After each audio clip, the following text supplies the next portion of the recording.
예, 오늘 기자회견문을 쓰고 보니까 생각보다 좀 깁니다. 예, 할 말이 많았던 것 같은데 한 3분의 1 정도로 줄였더니만은 A4 5장이 나오네요. 예, 그래가지고 아마 언론인들 취재하실 때 전문은 아마 그대로 제가 읽어가지고 제가 고생이 없으시도록 하겠습니다. 예. 사랑하는 시민 여러분, 정치를 시작한 지 12년째 되는 오늘을 그날로 정해놓고 지난 몇 달간 정말 많이 고민했습니다. 국민의힘에서 함께한 세월, 가볍지 않았던 영광의 순간들과 분루의 기억들은 교대로 제 팔을 양쪽으로 잡아 끌었습니다. 저를 대표로 선출해 주셨고 각자의 위치에서 대선과 지선 승리에 앞장서 주신 당원들께 그동안 형용할 수 없을 만큼 감사했습니다.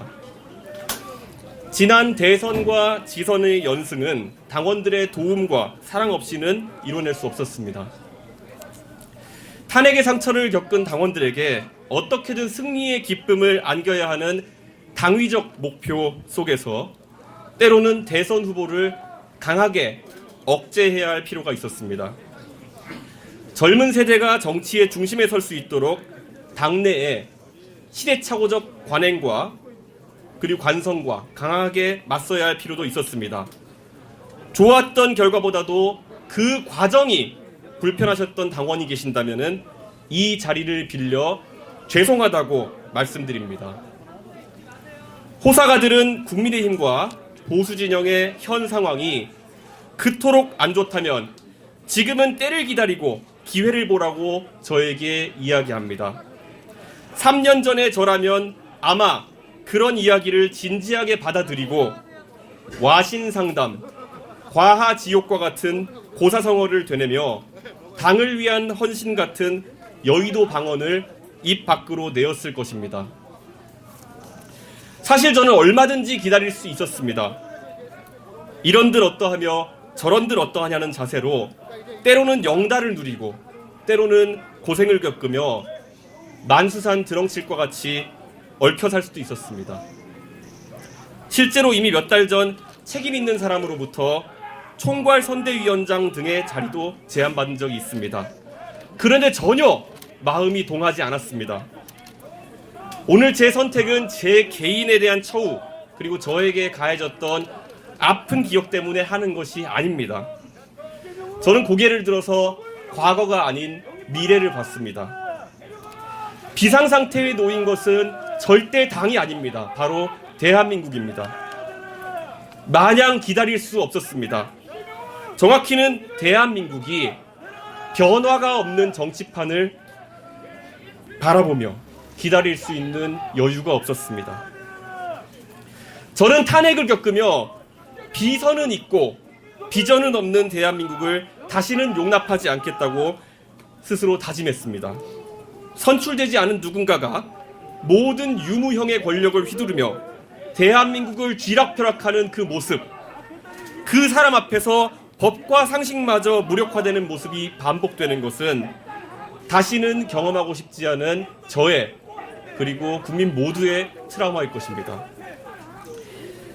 저는 잠시 보수정당에 찾아왔던 찰나와도 같았던 봄을 영원으로 만들어내지 못한 스스로를 다시 한번 질책하고 반성합니다. 그들의 권력 욕을 상식선에서 대했고 진압하지 못했던 오류를 반성합니다. 모든 것이 제가 부족한 탓입니다. 저는 오늘 국민의힘을 탈당합니다. 동시에 국민의힘에 제가 가지고 있는 모든 정치적 자산을 포기하겠습니다. 과거의 영광과 유산에 미련을 둔 사람은 절대 선명한 미래를 그릴 수 없습니다. 존경하는 시민 여러분, 이제 대한민국의 공용어는 바로 미래여야 합니다.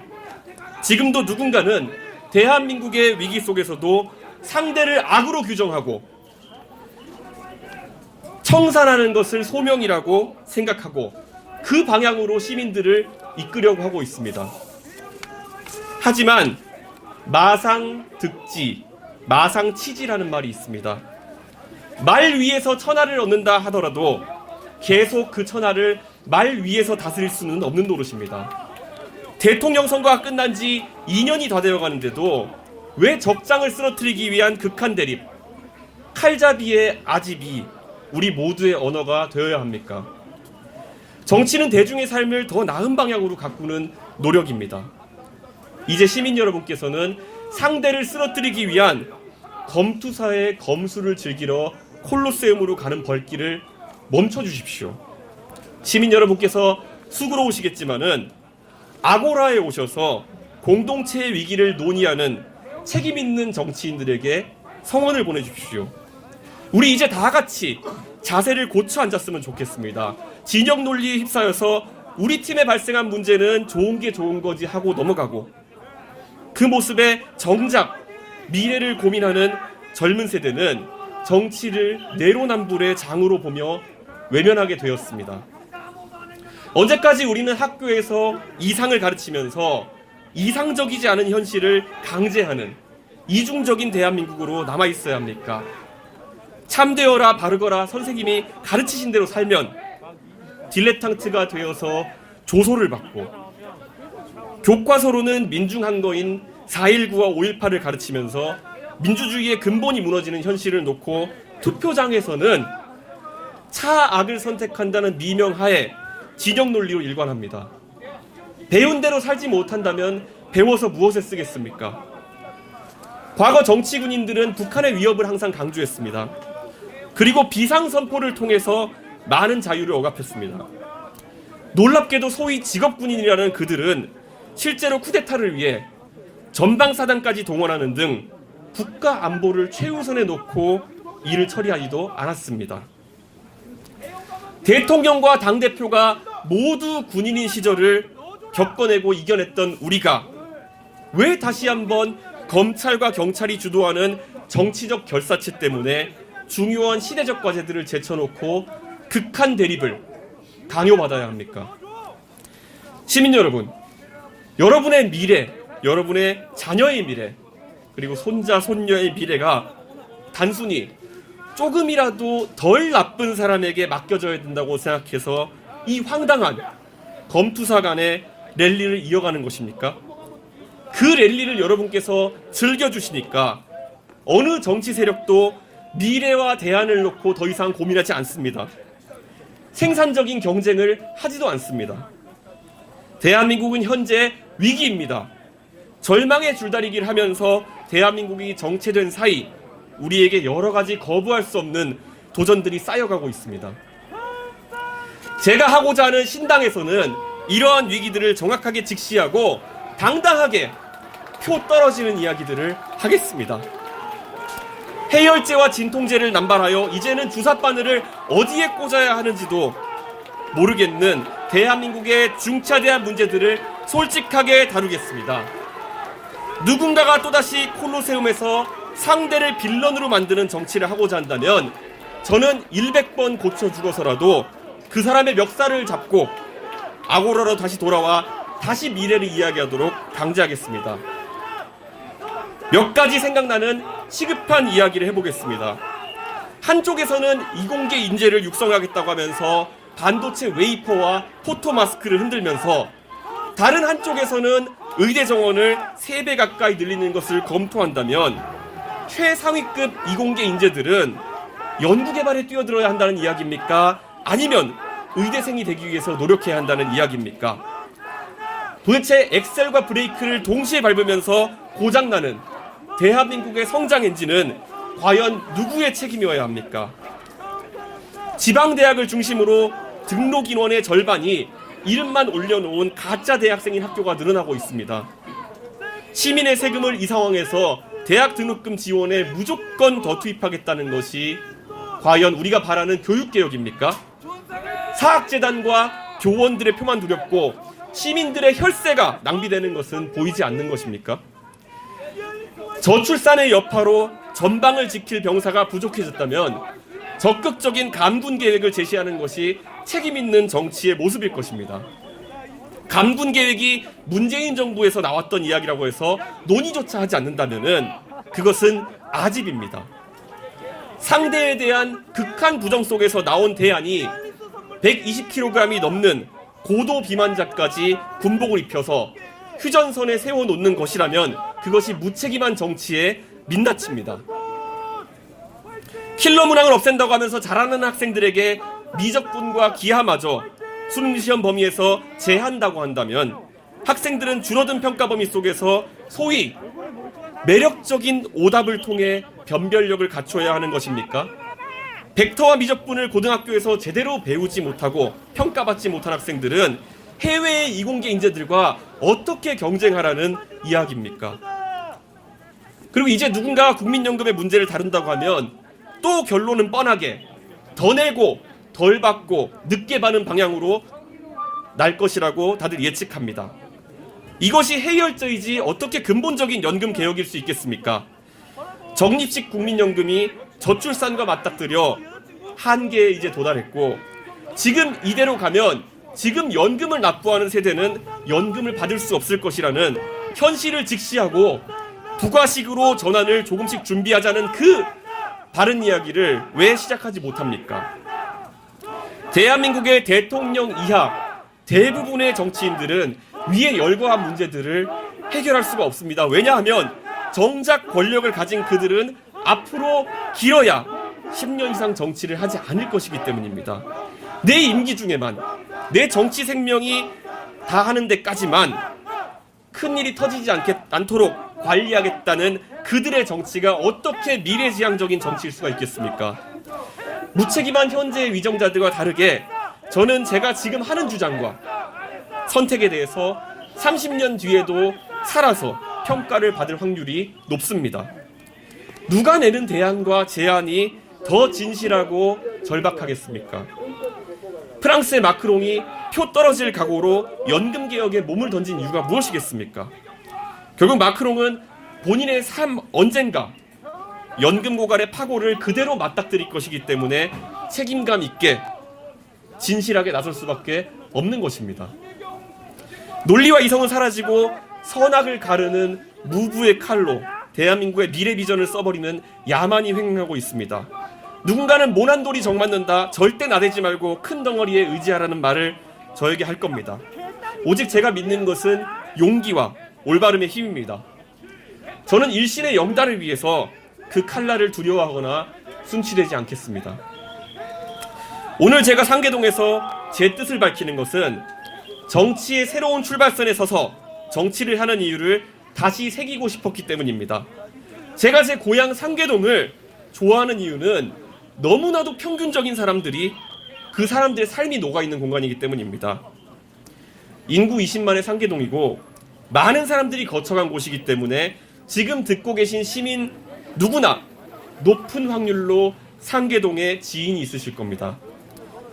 노력하는 사람들의 도시, 가진 것이 많기보다는 꿈꾸는 미래가 많은 그런 사람들의 도시입니다. 서울 시민이지만 가장 먼 거리를 출퇴근해야 하는, 그리고 좋은 학군을 위해서 구축 아파트에 사는 것을 감내하는 그 일상 속에는 지금의 불편함을 다소 감내하는 사람들의 오늘보다 더 나은 내일에 대한 희망이 깃들어 있습니다.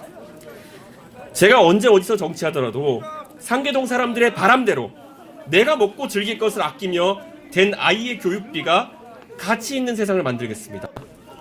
그리고 4호선 지하철 손잡이를 잡고 동대문 역사문화공원까지 20분간의 부대낌 속에서 졸고 있는 어떤 가장의 고단함을 새기겠습니다. 반드시 대한민국은 노력하는 사람들에게 오늘보다 더 나은 내일이 있는 그런 나라가 되어야 합니다.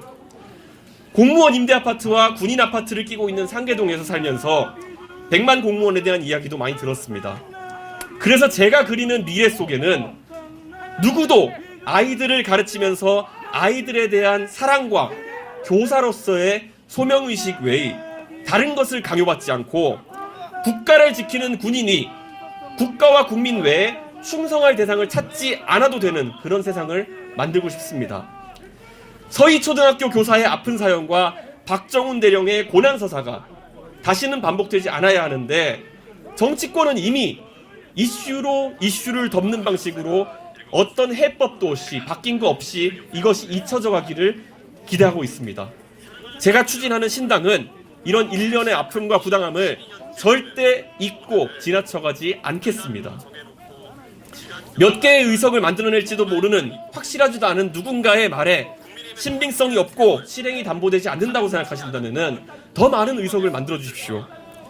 여러분이 평생 사게 될 주식 중에서 가장 큰 수익률을 담보하는 주식은 바로 이 신당에 투자하는 지지와 성원일 것입니다. 여러분의 자녀와 손자, 손녀에게 미래지향적인 대한민국을 상속세 한 푼 없는 유산으로 남겨주십시오. 이준석이 정당을 끌어갈 돈이 있느냐, 사람이 있느냐 설왕설래합니다. 3천만 원으로 전당대회를 승리하는 방식이 정치개혁의 실증적인 사례였던 것처럼 나눠줄 돈과 동원할 조직 없이 당을 만들어 성공한다면 정치의 문화가 영원히 바뀔 것입니다. 대한민국 시민 여러분, 여러분 모두를 미래의 정치로 초대하겠습니다. 참여하실 때 우리에게는 십시일반에 밥 한 숟가락씩만 주십시오. 노무현 대통령에게 모인 돼지전통을 기억하는 우리가 20년이 지난 지금, 모든 것이 더 발달한 지금 왜 그 방식이 불가능하다고 생각해야 합니까?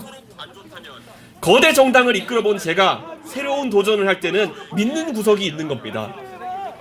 얼마 전에 방영된 JTBC 드라마 재벌집 막내 아들에서 새우가 고래를 이기는 방법을 진도준이 이야기합니다. 새우 몸집을 키우는 거죠. 고래 싸움에 등이 터지지 않을 만큼 포기하지만 않는다면은 시간은 새우 편 아닐까요? 서로 물어뜯기밖에 못하는 고래 두 마리가 싸우는 동안 담담하게 많은 시민들의 희망을 머금고 미래를 그리면서 여러분이 모아주시는 십시일반의 밥을 많이 먹고 크겠습니다. 시민 여러분, 모두가 움츠린 눈 덮인 겨울이 지나면 봄이 옵니다. 그래서 누군가가 막아보라고 해도 민주화는 필연이었습니다. 상대 정치 세력을 악의 상징, 빌런으로 만들어 콜로세움에 세우는 검투사 정치는 월륜, 즉 보름달과 같아지게 되어 있고, 미래를 이야기하는 생산적인 정치는 월신, 초승달과 같이 차오릅니다. 자연의 섭리가 무서운 것은 이것이 거부할 수 없는 미래라는 점에 있습니다. 눈은 항상 녹습니다. 그래서 봄은 항상 옵니다. 보름달은 항상 집니다. 그리고 초승달은 항상 차오릅니다. 내년 4월 대통령 한 사람이 아닌 상계동의 꿈, 보편적인 민주시민의 고민을 담아낼 수 있는 새로운 정당이 여러분을 대표할 수 있도록 제 모든 것을 쏟아부어서 정진하겠습니다. 희망의 언어로 우리가 미래를 키울 때 다시는 투표용지가 정말 어려운 킬러 문항처럼 느껴지지 않을 겁니다. 나를 위해, 내 가족을 위해, 내 나라를 위해 할 수 있는 행복한 선택이 가능한 그날을 오늘 이 자리에서 저는 시민 여러분에게 약속하겠습니다. 앞으로 저만의 넥스트 스텝을 걷겠습니다. 변화와 승리에 대한 확신을 두고 이 길을 즐겁게 걷겠습니다. 훗날 오늘의 제 약속이 상계동 마포 참숯갈비 선언이라고 위키 한 자락에 기록될 수 있도록 견마지로를 다하겠습니다. 내일을 준비하는 대한민국이 당신을 빼놓지 않도록 열심히 하겠습니다. 감사합니다. 네, 감사합니다. 예, 아이고 3분의 1로 출연돼 이렇네요. 예, 어쨌든 하고 싶은 말은 더 많을 것이고 앞으로 때가 될 때마다 언론인들께 말씀을 드리겠습니다. 저는 오늘 저의 탈당 결심 그리고 창당 결심까지를 담담하게 말씀드렸습니다. 혹시 언론인들의 질문이 있으시다면은 제가 받도록 하겠습니다. 잠깐만요. 네, 육성으로 해주십시오.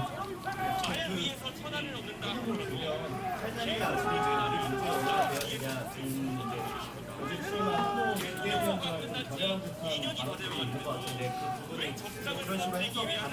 여쭙고 싶고요. 예. 또 하나는 이제 어제 김웅 위원장도 시사를 밝히면서 달라져야 된다라면서 이제 변화를 얘기했는데 그 한국 위원장이 말한 변화가 시민께서 말씀하신 변화와 다르기 때문에 생각을 하신 건지 좀왜 상상까지 가져가야 되는지. 정치를 바꿀 수 있는 힘은 바로 민주적인 권력에서 나옵니다. 그리고 그 민주적인 권력이라고 하는 것은 국민들의 확인된 지지와 성원에 대해서 나오는 것입니다.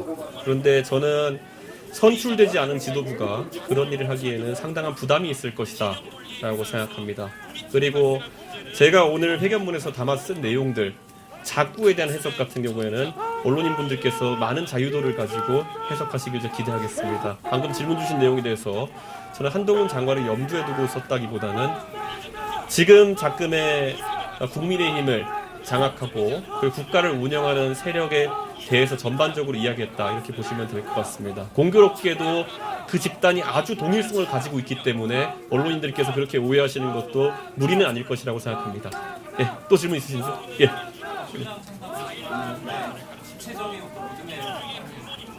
예, 신당 창당의 로드맵에 대해서 이제 물어보셨는데요.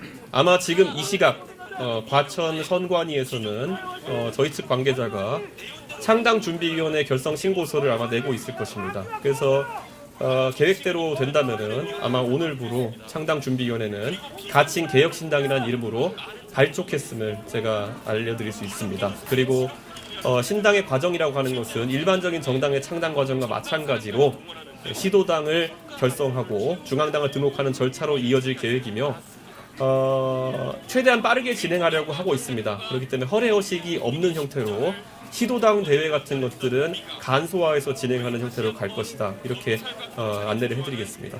예, 예, 또 질문 혹시 있으신가요? 예. 오늘 이제 지명불령 확인하는 사람이 없지 않냐, 외로운 탈당 아니냐라는 지적도 있는데 그건 제가 탈당하고 창당하는 과정에 대해 가지고 굉장히 많은 예측들이 있었습니다. 아마 어제까지도 평론가들은 방송에 나와가지고 이준석이가 한동훈의 전화를 기다리고 있다, 마지막까지 붙잡아달라고 하는 거다, 그러니까 탈당하지 않을 거다, 너는 망했다, 저주를 다 퍼부었죠. 근데 언론인들이 저에게 전화 걸어보셨으면 알겠지만 저는 이미 4일째 전화기가 꺼져 있었습니다. 그렇기 때문에 누구에게 전화를 받을 기대도 하지 않았고 할 생각도 없었으며 저는 결심을 굳히고 이 행동에 나선 것이고요. 합류하는 인사들에 대해 가지고는 당연히 저희가 차근차근 공개를 하겠습니다.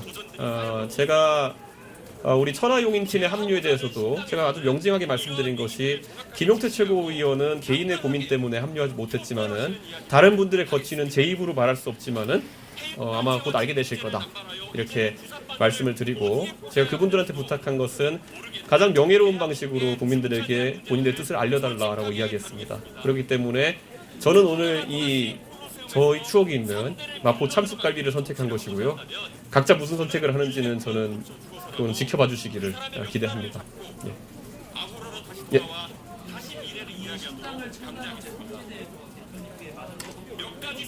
예.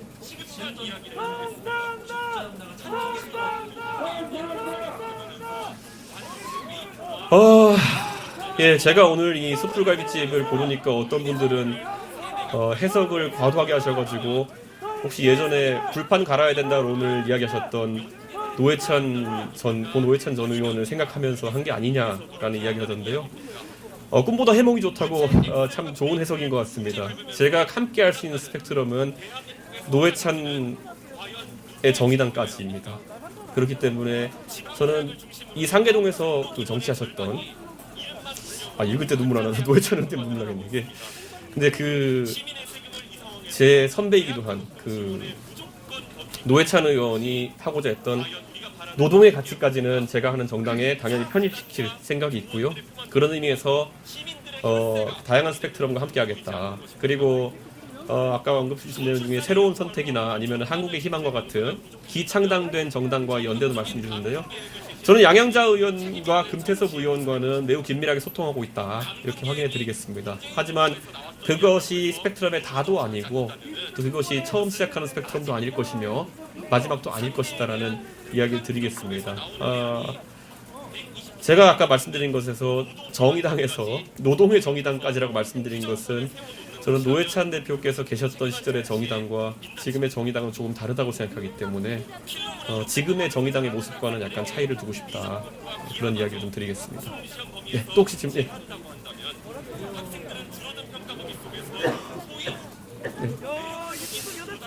저는 상계동을 출마하겠다는 생각을 잠시도 버려본 적이 없습니다. 근데 제가 신당을 하는 과정에 있다 보니까 제가 신당을 하게 되면 여러 가지 다른 역할이 부여될 수도 있습니다.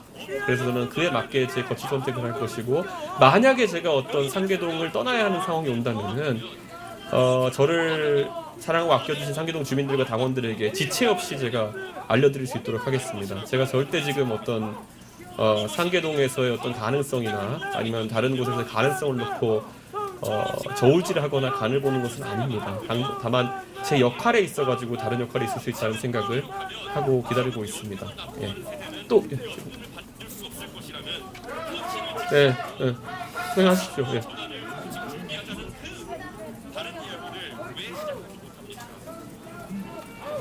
네. 한동훈 장관과 저는 이제 경쟁자의 관계로 들어섰다, 저는 이렇게 생각합니다. 그리고 이 경쟁자라는 관계는 저희가 부인하거나 아니면은 그것을 받아들인다고 해서 형성되는 것은 아닐 것이다, 저는 이렇게 생각합니다. 그래서 저는 한동훈 장관이 한다는 그 혁신에 있어가지고 좋은 혁신들이 많이 나왔으면 좋겠다라는 말씀을 드립니다. 그리고 한동훈 장관께서 지난 한 이틀간 언론인들 앞에 서서 하신 말씀들도 저는 잘 전해 들었습니다. 그런데 제가 굳이 말하자면은 아직까지 내용이 나온 것 같지 않아가지고 제가 평가를 하긴 어렵지만 아마 어려운 과정들이 함께 할 것이다. 그리고 그 어려운 과정 속에서는 만약에 혹시나 도움이 필요하다면 그러면은 지금 한동훈 장관을 보좌하는 우리 당의 훌륭한 사무처 당직자들이 모두 저와 같이 승리를 일궈낸 그런 당직자들입니다. 제가 당을 떠나면서 사실 제가 대표직을 떠나면서 가장 안타까웠던 것들이 지난 대통령 선거와 지방선거의 승리를 이끌었던 우리 사무처 당직자들이 저와 함께했다는 이유만으로 불이익이 아닌 불이익을 받고 있다는 얘기를 들었습니다. 네, 절대 그래서는 안 됩니다. 승리의 기억을 가지고 있고 승리하는 방법을 알고 있는 그들을 꼭 활용해서 승리의 길에 다가설 수 있는 것이 아마 선택일 것이고요. 좀 오늘 저도 타이핑 친 걸로 받아봐서 좀 웃기긴 한데, 흔히 이준석이 12년 동안 정치해오면서 제일 안타까웠던 거는 매년 이준석의 대항마라는 타이틀을 들고 등장하는 분이 한 분씩 있습니다. 그런데 그분들이 이준석을 부정하는 것으로 자신의 행보를 시작했을 때 굉장히 어려운 지점을 많이 겪는 걸 봤습니다. 그렇기 때문에 굳이 세대포이론 같은 걸 부정하면서 나서시는 걸 보면서 좀 안쓰럽긴 한데 세대포이론 아니고는 이길 방법이 없으실 겁니다. 지금 이준석과의 차별화를 하실 게 아니라 대통령과의 차별화를 하십시오. 환자는 어디인지 항상 새기십시오.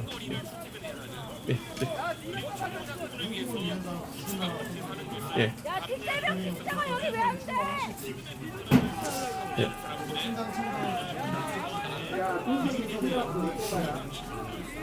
원래 불출마라는 건 현역 의원이든지 아니면은 당연히 이길 것 같은 사람이 하는 특권 같은 겁니다. 그래서 저는 불출마 선언 같은 건 염두에도 두지 않았습니다. 저는 어딜 가나 도전자의 신세고 지금까지 3번의 낙선을 경험한 도전자일 뿐입니다. 그렇기 때문에 제가 이번에도 총선 승리를 위해 도전하는 것은 당연한 것이고요. 제가 아까 제 당선을 목표로 하느냐라는 질문에는 이렇게 말씀드리겠습니다. 제가 당선을 목표로 한다면 아마 이 창당이라는 선택 자체가 어쩌면 그 가능성을 부정하는 것일지도 모릅니다. 제가 당선을 만약에 노리고 어떤 정치 행위를 계속 했다고 한다면은 저는 훨씬 더 안정적인 선택들이 있었을 것이다, 이렇게 생각합니다. 아까 책임 있는 모 인사로부터 총괄선대위원장 등의 직위를 제안받은 바가 있다고 했는데요. 당선 가능성이 매우 높은 곳에 출마도 제안받았습니다. 그러나 저는 아까 말한 대로 전혀 동하지 않았습니다. 2012년에 정치의 출발선에 서서 그 당시에 비례대표 의원이 될 수 있는 길을 마다했던 제가 지금 와가지고 그 길이 땡길 리는 없지 않습니까? 그렇기 때문에 지금도 저는 신당의 성공을 위해 가지고 견마지로를 다할 뿐이지 제가 개인적인 욕심을 위해 가지고 선택을 하지는 않겠습니다. 예. 또 질문. 예. 선대위원장 혹시 그 비정치적인 선거 전략 시스템 말씀해 주실 수 있을까요? 예. 당선되지 않은 점을 전에도 제안받았고요, 후에도 제안받았고요, 계속 제안받았습니다. 예. 예. 김기현 대표 아닙니다. 예. 이렇게 계속 꾸준히 몇 달 동안 제안받았습니다. 예. 또 혹시 질문 있으신가요?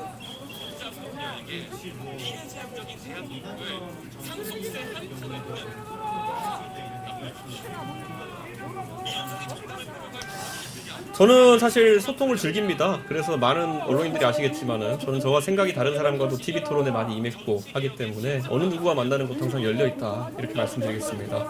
다만 제가 예전에 이낙연 대표께서 최근에 이제 행보를 하시면서 민주당에 굉장히 적극적으로 변화를 요구하는 행보를 하고 계시기 때문에 제가 아마 이낙연 대표 같은 정치 선배에게 어떤 재촉하거나 아니면은 뭔가 기대하는 행보를 하는 것은 매우 예의에 맞지 않을 것이다. 이런 생각 때문에 언급을 자제하고 있습니다. 그런데 이런 생각을 합니다.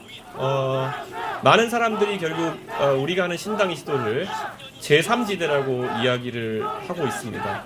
저는 지금 소위 말하는 제1지대가 어딘지 모르겠지만은 그 제1지대와 제2지대가 하는 행동이 너무나도 도리에 맞지 않는 일들이 일어나고 있기 때문에 저는 선거를 치르기 전에 제3지대의 명칭을 뗄지도 모르겠다는 생각까지 할 정도입니다. 예, 저는 최근에 국민의힘과 민주당을 가리지 않고 여러 인사와 교류하면서 사실 국가에 대한 고민을 하고 있는 많은 분들을 만나고 또 이야기하고 있습니다. 그런데 지금 우리가 신당을 하겠다고 마음먹은 상황 속에서는 완벽한 동일성을 찾아서 헤매는 것보다는 같은 점을 몇 가지 찾아서 움직이는 것이 중요하다. 저는 그런 생각합니다. 솔직하게 말해서 아무리 저와 당적이 달랐던 인사라 하더라도 지금 국민의힘에 있는 김앤장 듀오보다 저를 싫어하겠습니까?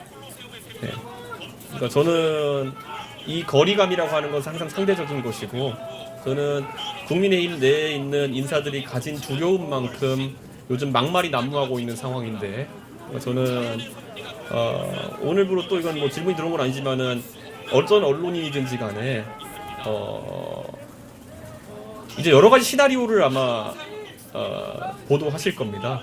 적어도 오늘 이 자리에서 총선 전 재결합 시나리오라는 것은 제가 부정하고 시작하겠다라는 말씀을 드리겠습니다. 네. 네.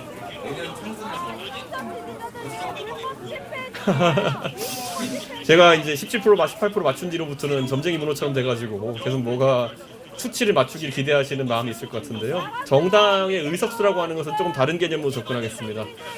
이건 정확한 예측보다 다다익선이 중요하다라는 생각을 합니다. 예, 저는 세상을 바뀌길 바라는 마음이 모이면 모일수록 더 많은 의석이 나올 것이다. 그리고 저는 임계점이 있다 봅니다. 우리 신당의 지지율이라는 것이 15%, 20%를 돌파하는 순간부터 선거에 경제적 부담 없이 자유롭게 도전할 수 있는 많은 인재가 몰려들 것이고 30%에 달하는 순간부터 대한민국 정치는 완전하게 재편될 것입니다. 그렇기 때문에 그에 따라 가지고 실시간으로 목표치를 수정하면서 언론인들께 말씀드리도록 하겠습니다. 지금 상황에서는 다다익선 그리고 대한민국의 유의미한 변화를 만들 정도의 의석을 만들어 주시길 국민들께 부탁드리겠습니다. 또 혹시 질문 있으신가요? 네.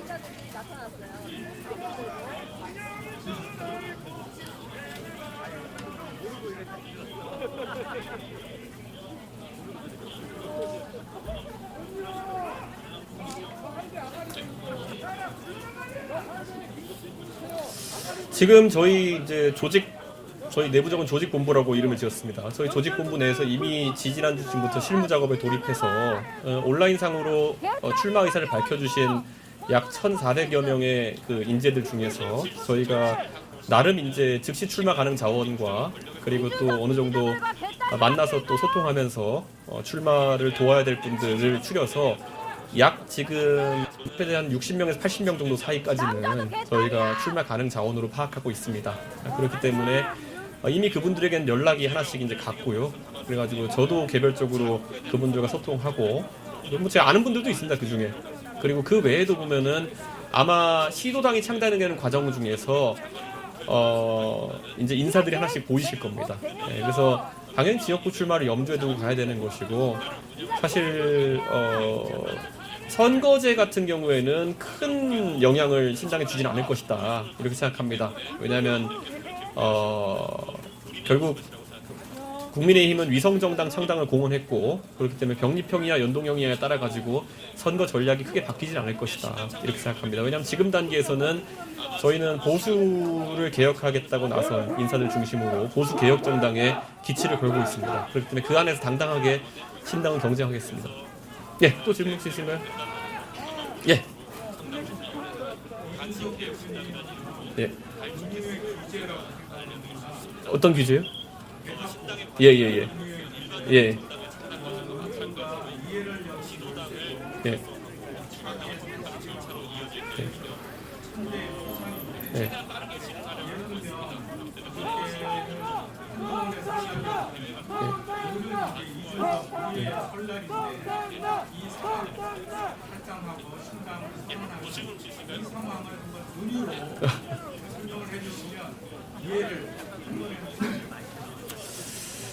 예, 사실 담담한 마음입니다.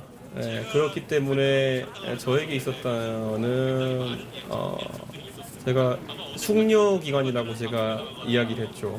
예, 제가 지난 10월달에 이것을 탈당을 공언한 뒤로 저는 하나의 흔들림도 없이 그저 당이 변하는지 안 변하는지만 지켜보고 있었는데, 제가 아직 결혼도 안 했지만은 이혼을 경험한 느낌입니다. 예, 그렇기 때문에 참 씁쓸하네요. 예, 그런데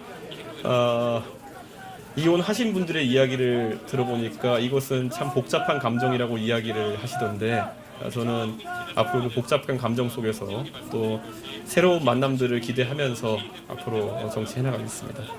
예, 혹시 질문 또 있으신가요? 예, 예, 예. 아, 너는 살면서 한 번만 했냐? 아, 너는 살면서 한 번만 했냐고, 너 할아버지야. 난한 번도 없는데. 너는 살면서 한 번만 했냐고. 예. 아, 할아버지는 꺾어 놓으셨는데요. 할아버지! 어르신! 뭘 했다는 거예요? 어르신 뭘 했다는 거예요? 솔직히 말해. 뭘 했다는 겁니까? 제가 아까 총선 이전의 연대 가능성은 저는 제하고 본다라고 이제 공언을 드렸고요. 총선 이후에도 제가 봤을 때는 가능성은 약하다 이렇게 말씀드리겠습니다. 그리고 한동훈 장관을 넘어서느냐가 저의 도전 과제는 아닐 것입니다. 우선 다수 의석을 획득하는 것이 정당의 목표가 되어야 되는 것이고요. 저는 한동훈 장관과의 경쟁이라는 걸 제가 말씀드렸지만은 의외로 매너를 지키면서 하는 혁신 경쟁이라고 하는 것은 즐거운 경쟁입니다. 예. 다만 이제 지난 한 2년 동안의 세월이라고 하면은 권투 시합을 약속하고 칼 들고 나오는 사람들이 있어가지고 좀 문제가 있었다 이런 생각을 하는데, 만약에 한동훈 장관이 권투 글러브를 낀 상황에서 권투 시합에 나온다면 저는 항상 응할 생각입니다. 그런데 저 팀의 특성이 꼭 칼을 들고 나오더라고요. 그래가지고 그건 약간 불안하긴 한데 저는 이 권투 시합은 언제나 즐길 계획입니다. 네. 또 혹시 질문? 예. 없으시면은 예. 예.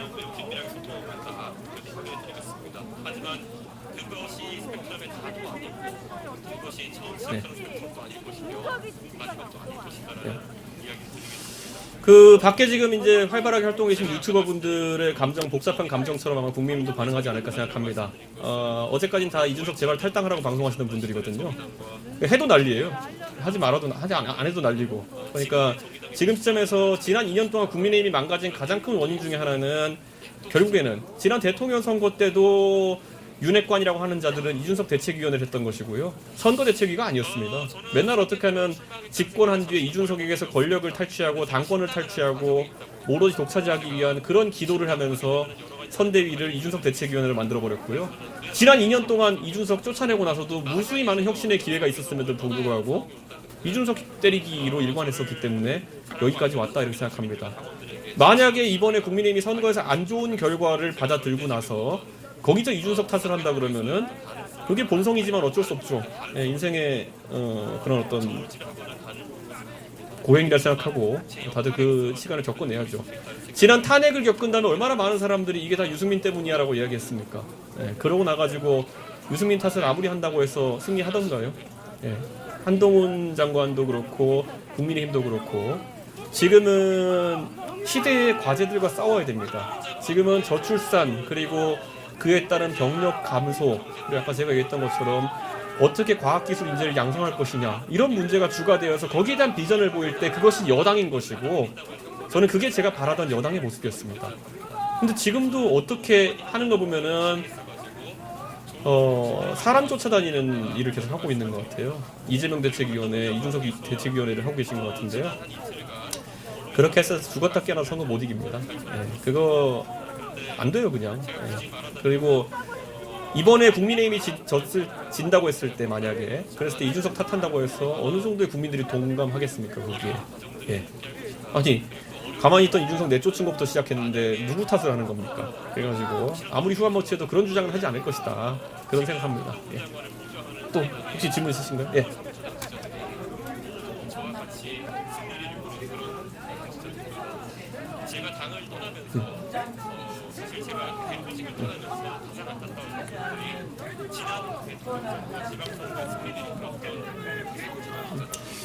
우선 신당의 지지율이라는 거는 저도 바른정당과 새로운보수당 등을 경험하면서 어떻게 출렁인지 잘 알고 있습니다. 그렇기 때문에 상당히 예고된 시점에 최고점을 찍고 그 다음에 조정기를 겪은 다음에 선거에 다가갈수록 중도층과 무당층의 표를 흡수하는 그런 패턴을 보입니다.